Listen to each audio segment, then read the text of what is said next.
Skipper, no please! No, Skipper! Hey, stay with me! Come on, Skipper! Hey! You gotta fight. Don't die on me, Skip. Don't leave me, please. I hate this timeline. Hey, it's Mike. Welcome to the future, where you pay a subscription fee just to have ad-free eyeballs and get charged a premium for the privilege of owning a phone that isn't screaming algorithmic suggestions at you like a needy Tamagotchi. And now, in the dystopian spirit of how much worse can we make media you used to like, Amazon has decided to plaster its small catalog of anime with a text-to-speech program that sounds like it's being waterboarded by Google Translate. I think somebody somehow has played a terrible joke on you. Overboost. With all of the wisdom of a CEO who's never actually watched anime or felt an emotion, Amazon quietly rolled out a new beta program that uses generative AI to make English and Spanish dubs. They put this out over Thanksgiving, seemingly to try and hide it like they knew it sucked, but hoped the internet was too busy arguing about Taylor Swift's politics with their MAGA uncle to notice. But of course, fans noticed immediately because unlike Amazon executives, anime fans really care about what they're watching for the most part. Clips started circulating and you could practically smell the existential dread leaking out of people's timelines. They took Banana Fish, a deeply emotional, queer, and trauma-heavy anime, and said, yeah, what this needs is the warm, expressive soul of a malfunctioning Subway announcement. But here's the thing, okay? The problem isn't just that Amazon made bad AI dub. No, the problem is why this happened, why it will absolutely happen again, and what that means for you. So, let's get into it.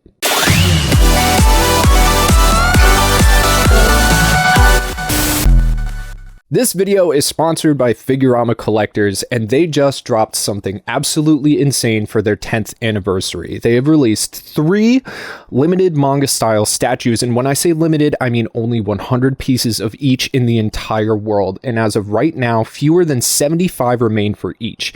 These are finished in stock and ready to ship immediately, so if you want one, now is the time. First up is Claymore, Teresa vs. Priscilla, fully sculpted in true manga style with panel line work and shading pulled straight from the pages, plus an upgraded dynamic action pose. It's the first manga style Claymore resin statue ever made, and it looks amazing. And then there's this Trigun Vash the Stampede statue. This is the special 10th anniversary black coat edition. It even comes with a swappable donut face portrait, so you get both the badass and the comedy gremlin versions of Vash. It's an incredibly rare variant and definitely a grail piece for the Uber fan. And finally, Tokyo Ghoul, Kaneki vs. Yumori, fully redesigned in a manga style to match Ishida Sui's brutal transformation scene.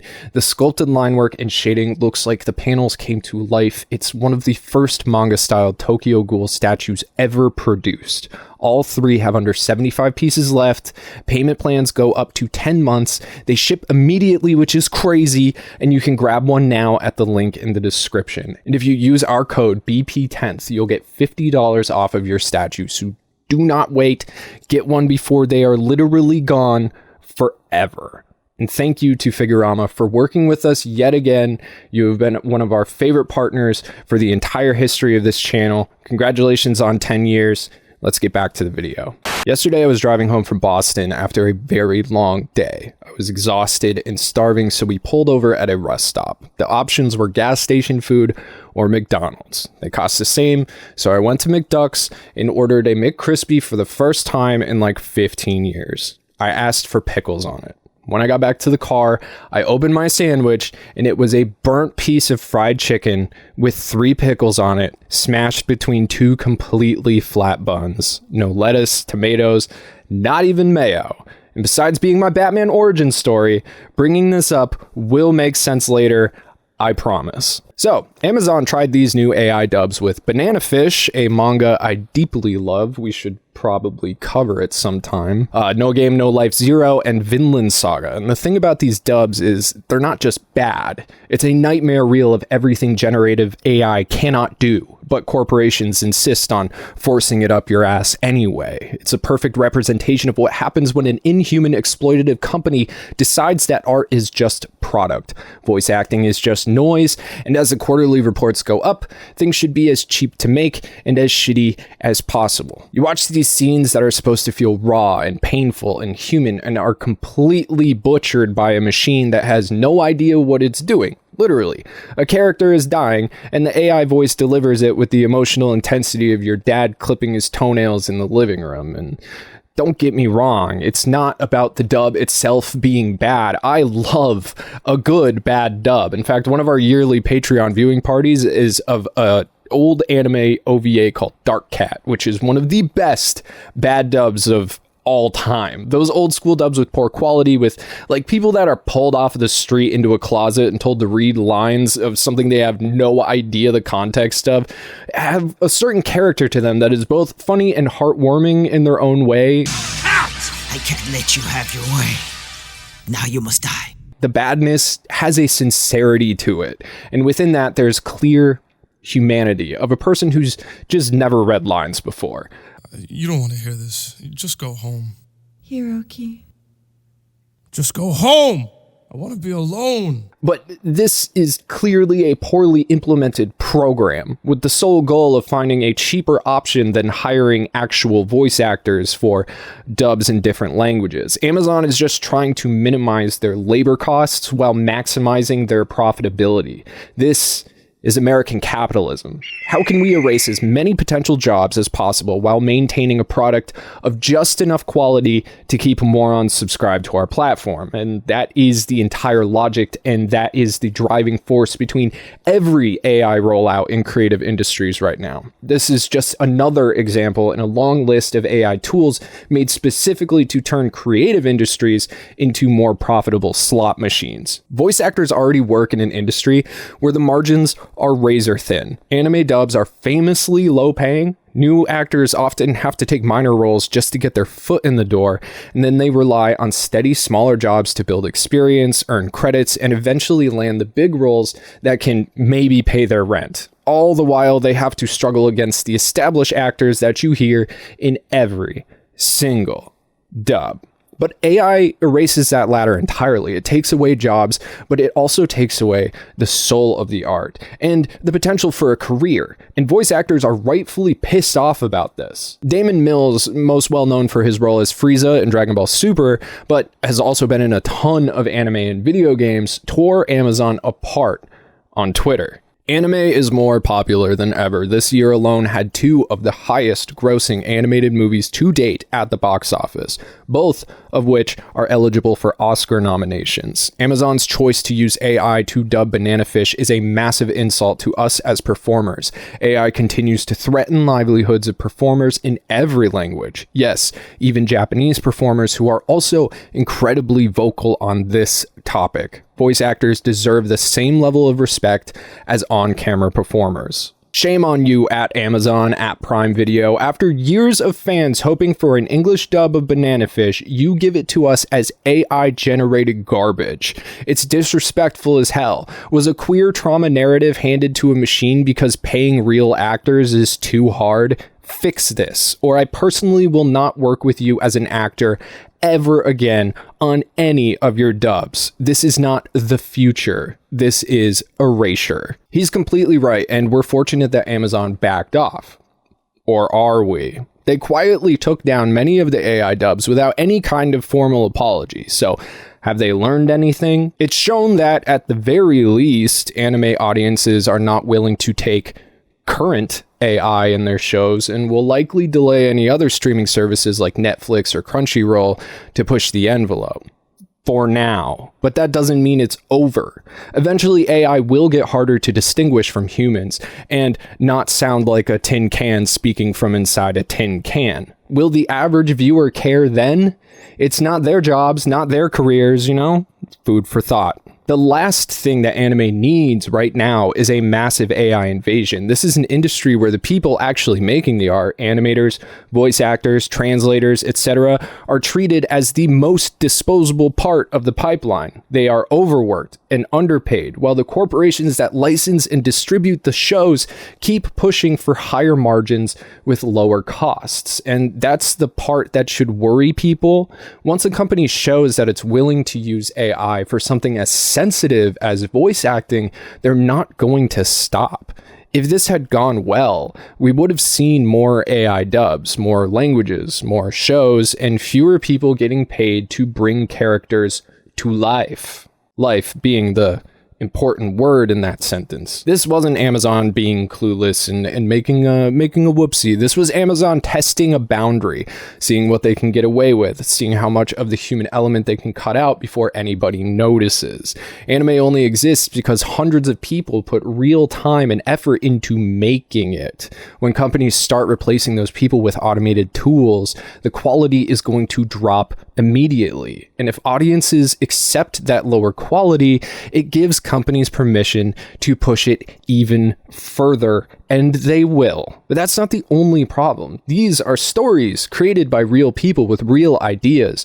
Art created by people with real skills. Even if the quality of AI became immaculate, better than anything we've ever seen, you would still be erasing the heart and the humanity. It would just be cold, calculated, board meeting slop. It's slop. It's trash, insincere capitalist predation on people who are already struggling. It's bread and circuses. It is American fast food. And the worst part is, Amazon is not the only company doing this. They're actually far from it. Every single major corporation is trying to ham-fist AI into everything and anything they do. Amazon is actually behind the curve compared to the biggest video platform in the world. YouTube rolled out AI voice dubbing to millions of creators without even blinking. 一般的に腐敗した現状への不満を表現する方法なのだ。 Now, viewers across the world have to deal with shitty AI dubs that are just as bad as the ones from Amazon. And as far as I know,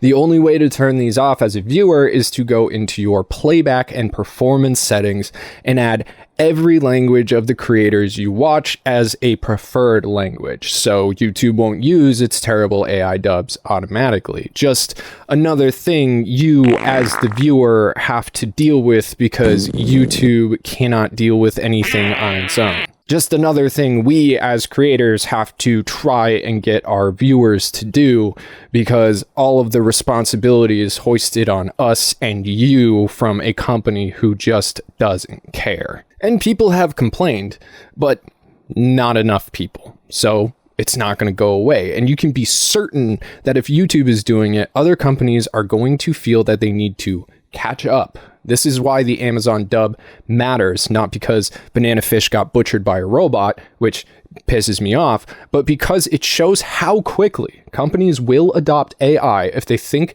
they can get away with it. YouTube is already doing it at a huge scale. Amazon is experimenting. The dam on this shit is starting to break, and once it does, I'm not sure we're going to be able to go back. And before you start in the comments about how Japanese with subtitles is the only way to watch anime, please remember that there are people who simply cannot do that. We're talking partially blind people, people with dyslexia, even illiterate people are locked out of subbed anime. As a kid, I learned a lot from anime, so do not begrudge people those lessons because they physically can't or weren't taught how to read.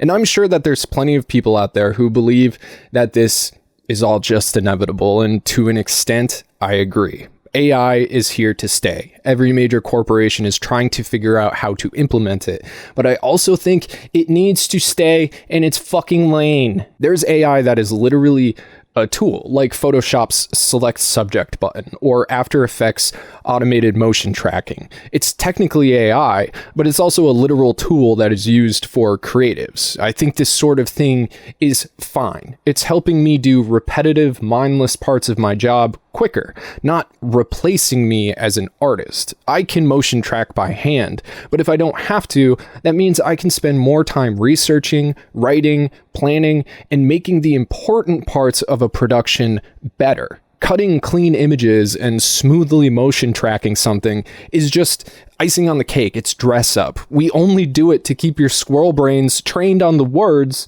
that are coming out of my mouth. Words that I wrote by taking organic human thoughts out of my head and printing them.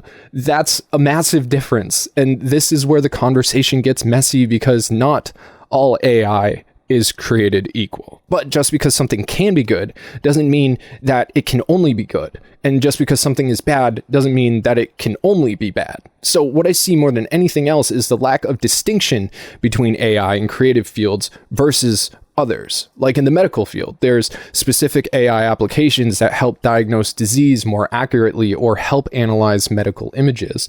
There's AI that's helping to improve surgical procedures and AI that is helping develop new medicines faster than we've ever been able to do before.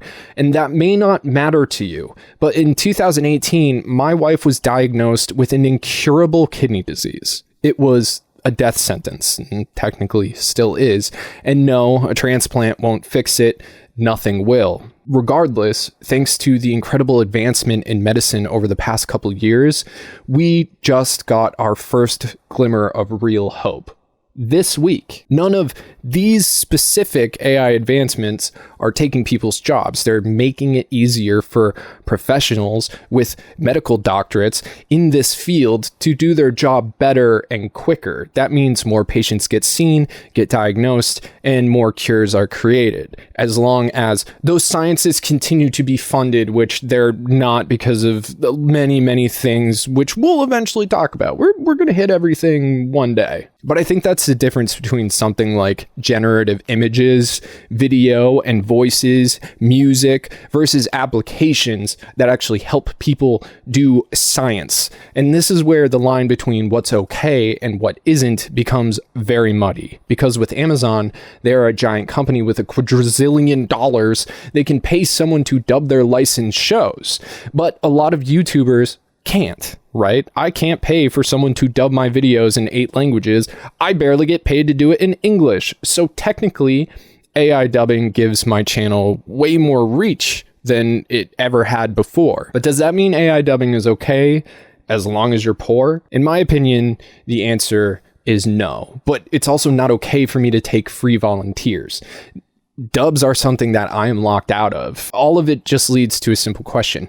What do we actually want the future of creative work to look like? To me, I think that creative professions, careers, and even hobbies rely on our humanity to draw out emotion and feeling. An AI cannot write the script I made on Cross Game or Black Lagoon. When I make a video, it's not just information. It's my voice, my choices, my experiences, my terrible jokes, my delivery, and my emotions. You cannot automate or generate that without losing something essential.